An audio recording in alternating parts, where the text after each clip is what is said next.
Un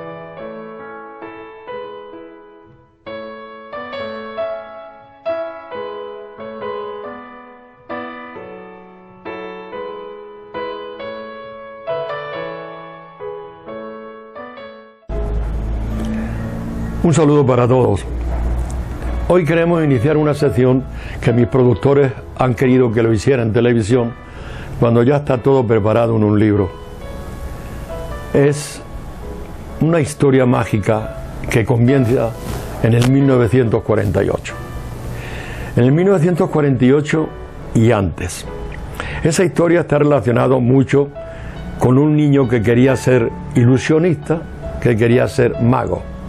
En una época donde no había televisión, no había DVD, no había conferencias, y además era un pueblo que solamente venían al año 3 o 4 circos, y que ese niño estaba muy interesado por saber qué era la frase ilusionista cuando anunciaban a un ilusionista en un circo. Y ese interés empieza allá por la década del 1946-1945. Siendo yo un niño, no sé por qué, cuando yo jugaba, por ejemplo, a un juego que llevábamos allí las 7:30, los niños de esa edad y de esa época, jugábamos unos cromos, que es aquí como decir las barajitas, jugábamos y yo tomaba una baraja, por cierto, una baraja de póker, que esas que tienen en el centro pequeñita, recortaba lo que había alrededor y me quedaba una barajita pequeña. Y yo sin saber ni mucho menos jugaba, me encantaban las cartas, las tenía en un cajoncito especial y salía con los amiguitos de mi misma edad, 7, 8, 9 años, a jugar los cromos, a jugar las barajitas. Y jugábamos una cosa muy sencilla que era para los niños, que se llamaba las 7:30. ¿Y por qué yo, con apenas 7, 8 años, cuando yo veía que él tenía una buena jugada y él tenía una buena jugada y yo estaba dando las cartas, miraba la de abajo y veía que a lo mejor no me servía, y sin saber de dónde venía eso, yo empujaba esa carta para atrás para sacar la siguiente, o bien para dársela a uno para que se fuera de las 7:30, o bien para que me beneficiara a mí. ¿De dónde viene eso? Con 7, 8 años. Debe ser de nacimiento, porque yo he sido un autodidacta total, absolutamente total. Nadie en mi familia, ni de mis antepasados, nunca fueron magos, nunca fueron ilusionistas, que era la palabra con la que yo empecé a intrigarme. Y llegó un momento en el que yo quería aprender. Con 7, 8, 9 años yo quería aprender algo. Recuerdo que había un novillero muy pequeño de allí de mi pueblo, que apenas iba a las capeas de pueblos que estaban a 10, 12 kilómetros nada más.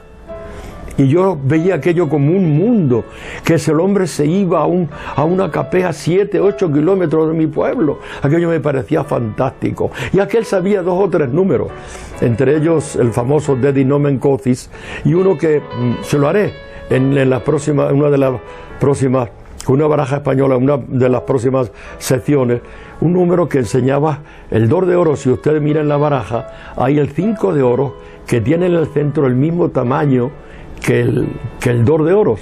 Entonces yo mostraba el 5 por aquí metido, tapando el 5 y los 2 de arriba, y con esta mano tapaba los 2 de abajo, y mostraba solamente el oro del 5 ahí. Lo empujaba, decía así, sopla, y arriba estaba el 2 de oro. Y la gente creía en aquello, y se lo había aprendido aquel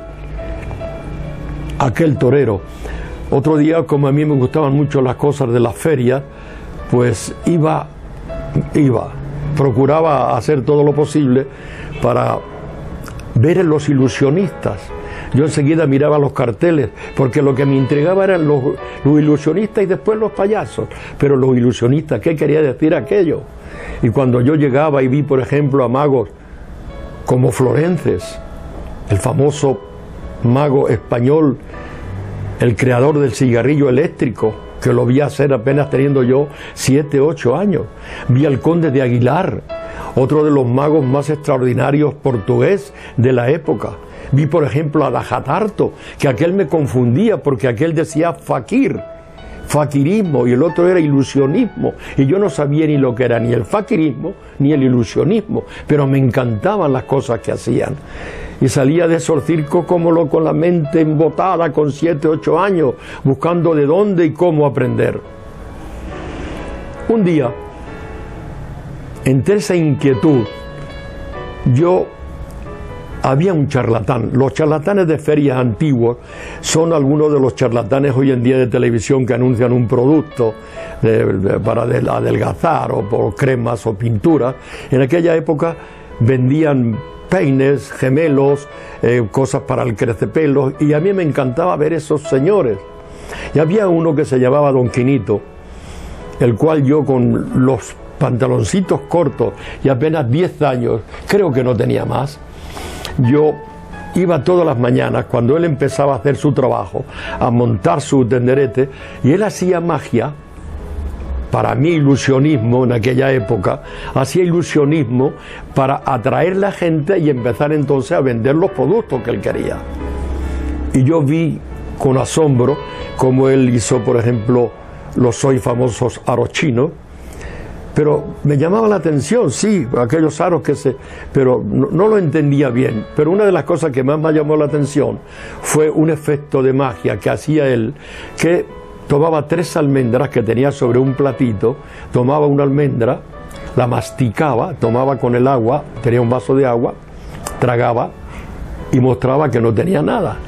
Después tomaba la segunda almendra, la partía, se sentía, masticaba, agarraba el vaso de agua y volvía a tomar, a mostrar la boca sin nada, y tomaba la tercera almendra y entonces la ponía en la boca, igual masticaba, tomaba el agua.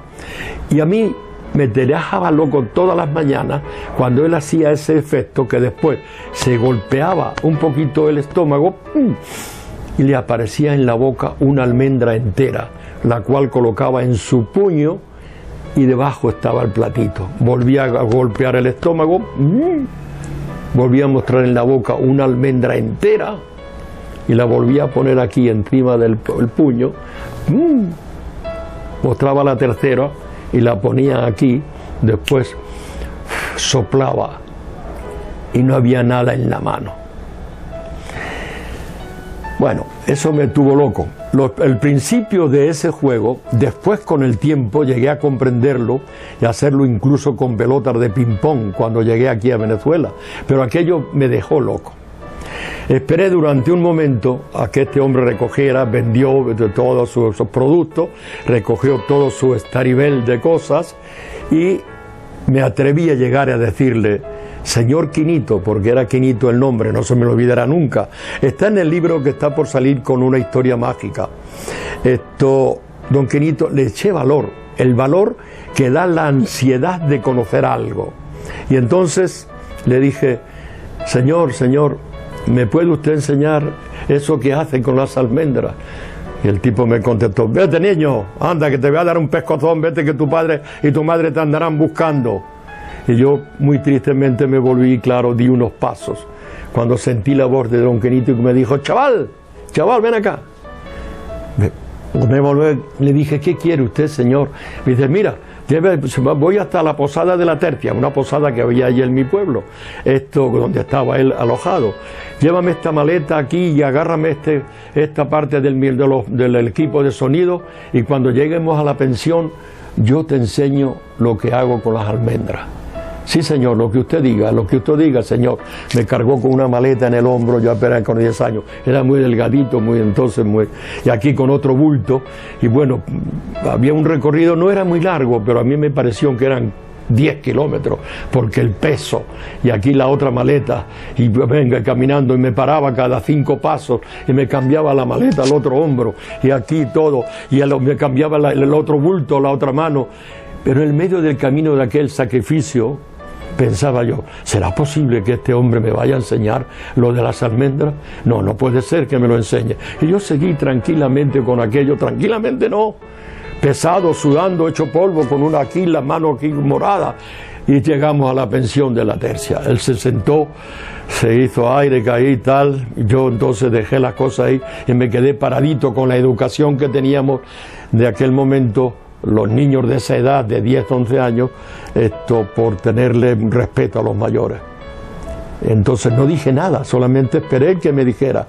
Y entonces le dijo a su esposa, que también había venido cargada con peroles hasta la pensión, le dijo: Manuela, tráeme 3 almendras que le voy a enseñar a este niño el efecto de las almendras. Yo, para mí aquello, pues ya, yo el peso de todo aquello y todo, pues se me fue. Ya no tenía la mano morada, ya no tenía la señal aquí en el hombro de la maleta, y me enseñó el número de las almendras. Yo creo que ese fue el inicio. Él me preguntó primero, llegó y me dijo: ¿por qué tú quieres saber eso? ¿Por qué quieres tú aprender esto? Le dije: Señor, porque me gusta, pero bueno, pero tú sabes que esto es una cosa difícil y tal, pero yo te lo voy a enseñar. Te lo voy a enseñar y el próximo año cuando venga me lo harás, a ver si lo haces bien, porque esto es difícil. Y me enseñó el truco de las almendras. No sé. Yo creo que volé desde allí, de esa pensión, me despedí de él, me despedí de la señora, me dio en la cabeza y bueno, vete ya, ve que tu madre te estará buscando, tu papá te estará buscando.